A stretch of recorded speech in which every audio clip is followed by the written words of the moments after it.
At gaya ng ating nakikita, kasalukuyan na po itong nasa West Philippine Sea.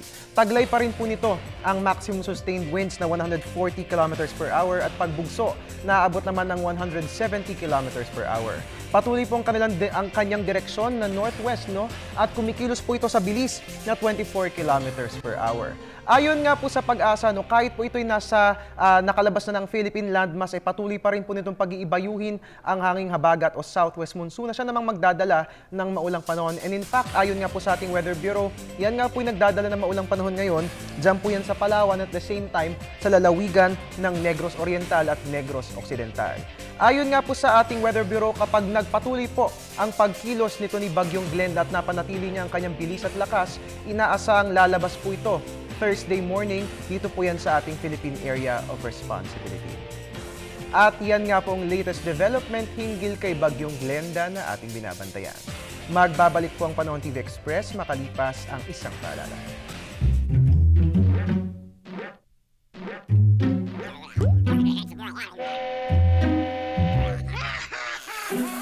Worried kung nasaan ang package mo? Sa Air 21, worry-free! May real-time SMS updates kaya alam mong status ng padala mo every step of the way. Why worry? Pwede namang worry-free. Sa Air 21, sagot ko, padala mo. At mga kababayan, bagaman nakalabas na ng Philippine landmass itong si Bagyong Glenda, nakataas pa rin po ang public storm warning signals number 3, 2 at 1 sa iba't ibang panig ng Luzon.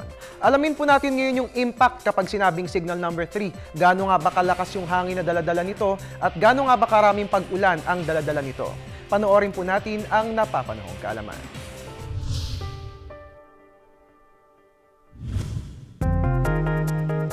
May 4 na public storm warning signal ayon sa Philippine Atmospheric, Geophysical and Astronomical Services Administration o Pag-asa.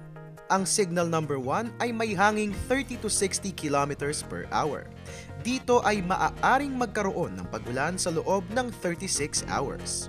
Kapag signal number 1, sinususpindi na ang klase ng preschool at kindergarten sa mga pribado at pampublikong paaralang apektado ng bagyo.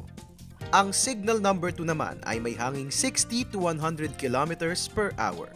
Dito ay sinususpindi na ang klase sa mga apektadong lugar mula preschool hanggang elementary level. Ang signal number 3 naman ay nagtataglay ng hanging may lakas na 100 to 185 kilometers per hour.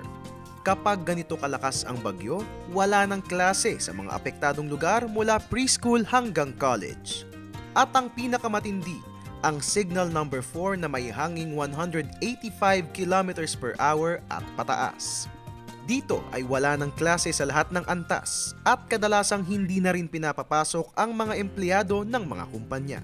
Tandaan na ang public storm warning signal ay base sa lakas ng hangin at hindi sa lakas ng ulan. Maaaring walang ulan kahit may bagyo.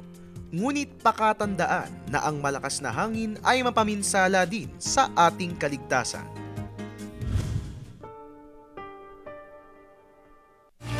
At yan po muna ang latest sa lagay ng ating panahon. Manatiling nakatutok dito lamang po yan sa Panahon TV kung saan walang pinipiling panahon ang pagbibigay impormasyon. Antabayanan niyo po mga kababayan, susunod na po ang PTV Sports. At your service po ng inyong weatherman, Harry Bayona, magandang hapon.